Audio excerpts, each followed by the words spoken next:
I have to say the drugs coming in by sea are down 94%. And we're trying to figure out who the other 6% are.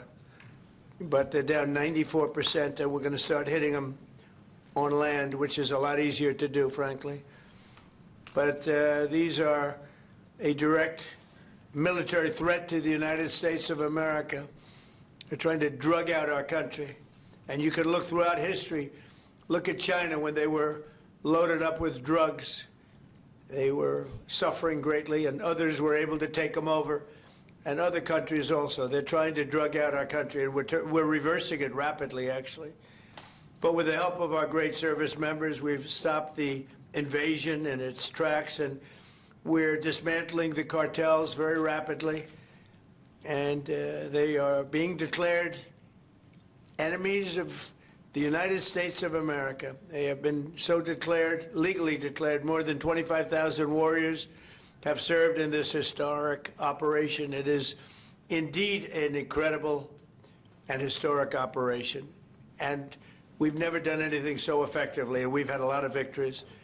They've spent night and day enduring scorching hot and bitter cold, and they've given up their holidays and their weekends working with the officers of Customs and Border Protection. Our armed forces have already conducted nearly 13,000 patrols along the border, and today we give these great warriors the recognition that they have earned, and they have really earned it.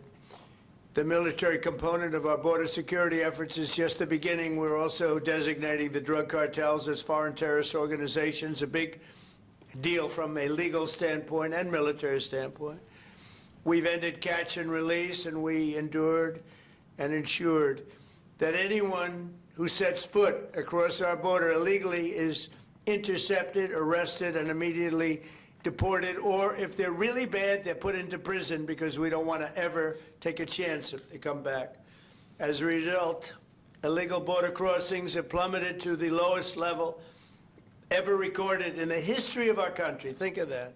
The history of our country. You can all be very proud.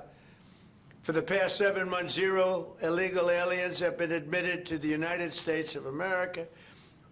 We inherited the worst border in the history of our country, one of the worst borders, I would say, in the world. I can't imagine any border in the world being worse, when they allowed 25 million people to come in.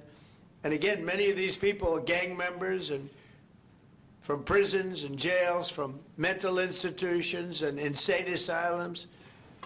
And some of the worst people on earth they allowed to come into our country. We're getting a lot of them out.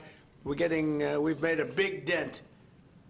And the self-deportation is something nobody talks about, but literally millions of people are self-deporting because they don't want to be captured. Once they're captured, they don't have the chance to self-deport. They never have the chance to come back into our country.